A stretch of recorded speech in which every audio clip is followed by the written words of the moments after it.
get started. So this is a 81 C10 Square Body that we've been working on since probably October of 2019. It is, of course, now mid-May of 2020. Took it all the way down to the frame, sandblasted it. I'll put some images right now so you can kind of see what it looked like when it was bought and some of the steps we went through to get it to where we are now, which took a lot if you want everything done the right way, and if you're picky, or OCD some people call it, which, you know, whatever. So here's where we are now. Engine's built, waiting to test fire it for the accessory drive, which is on its way from CVF. Got tired of waiting on Holley to ship their stuff from China, apparently. Waited 5 weeks and they still can't give a solid ship date. So yeah, that's a 350 board 60 over, flat tops, Vortec heads, nice cam, air gap Edelbrock intake, standard 1.5 rockers, got the Holley Sniper EFI throttle body, and went with all the Holley ignition system. So yeah, and then of course you can see the catch can, which I've just plumbed in these. These are PCV valves, but I've removed the valve from them so they can breathe back and forth, tie together with the catch can at the highest point. It does have a drain on it. You can see the old Air Products fittings here to get rid of the big doghouse, they call it, that used to mount right here, and I welded up a lot of the stuff that's not used and smoothed it with this is Raptor liner, which I've put on a lot of places on the truck. Everything's new bushings and bearings everywhere. The proportioning valves on the brakes. Reused some of the steel brake lines, but everything else is new. Tie rod ends, all the steering components and wear items are new. Brakes are new, rotors and pads and calipers, and the soft brake lines are new. Wiring harness complete head to toe from Speedway Motors. Then I made this pass-through plate with a grommet to clean that up a little bit. That's actually all the wiring that comes through from the fuse panel to the chassis and exterior. So yeah, new master cylinder and reservoir, a new windshield wiper and washer pump assembly, which is nice. Just have some rolling stock right now for just moving the truck around. These are, you know, from trading up and down in all different directions on Facebook Marketplace. Basically just have those so I could move the truck. Doors are rough primed. Haven't started on the bed yet. The chassis is all complete though. It's probably almost impossible to see there. But everything's been redone rather nicely. The exhaust is sort of set up temporarily for test fire. So you need a certain amount of exhaust length after the oxygen sensor, which is on this driver's side, so that's just fastened on there for the test start.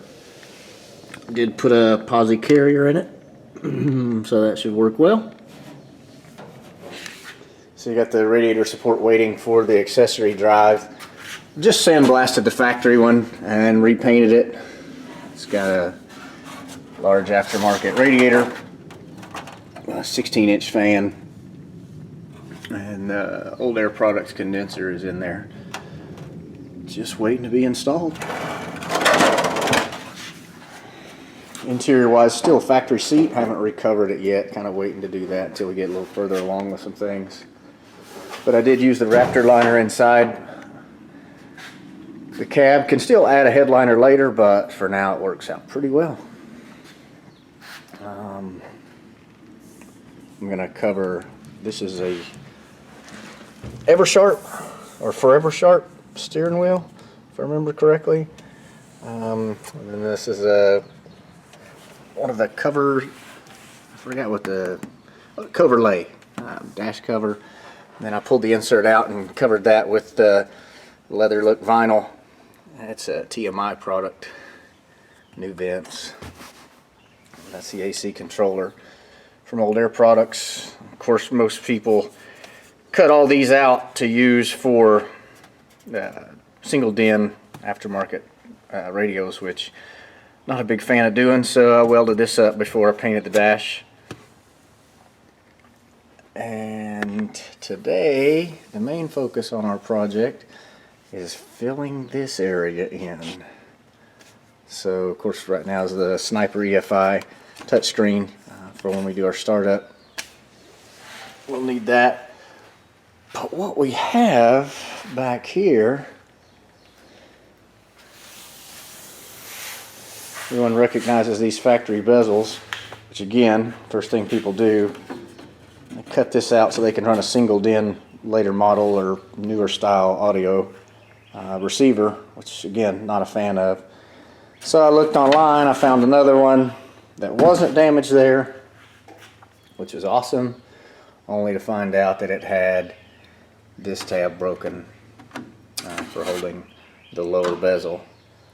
And like someone's painted black on it. For some reason painted blue inside here, not really sure, but these are 20 bucks a piece, by the way. But thankfully we're not going to have to use any of this because of our nice friends at Autometer have decided that the square body Chevys are the next pickup truck to be built. So let's check that out.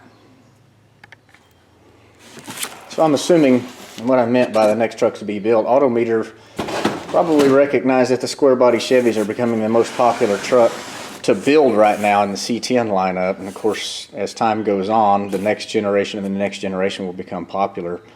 But I was super excited to see that they made this entire bezel assembly, and that's about a 12.5-inch LCD screen that's configurable with about, I think, 3 different displays to choose from to monitor things like speed, fuel level, time, like clock time, temperature, turn signal indicators, oil pressure, fuel level. Did I say that already? Anyway, and then of course there's no cutout at all for an audio system, which makes it nice so you can decide what you want to do. I'll probably just use a simple like marine style Bluetooth controller because who listens to the radio anyway, and then cut out for the heat and air controls, and then that top right vent. This is everything that comes with it. You get that lower filler panel, get the gauge display, wiring harness, which can be disconnected for easier install, which is really nice.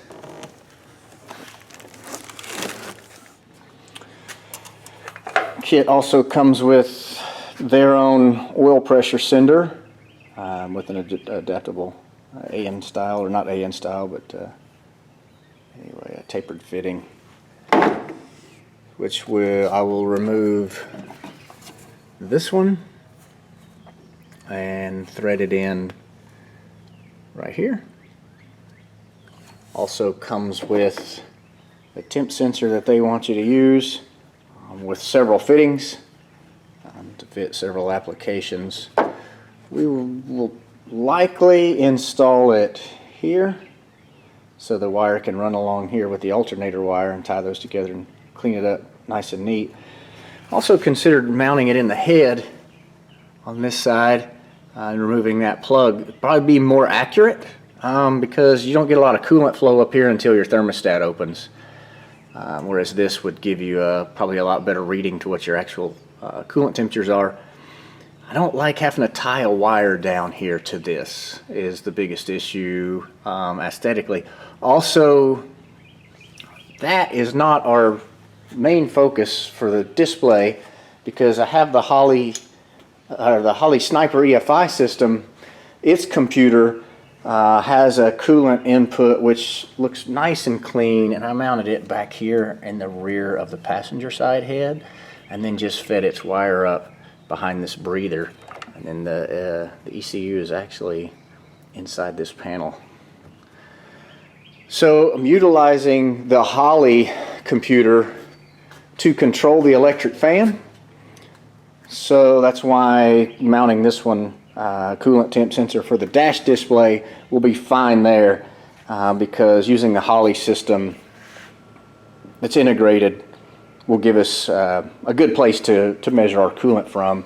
By the way, that one, that is mounted right there on the bottom side of the dash. That's the Holley computer, and then again that's their touch screen. So I'm going to get started mounting a few things, and we're going to check that dash out today.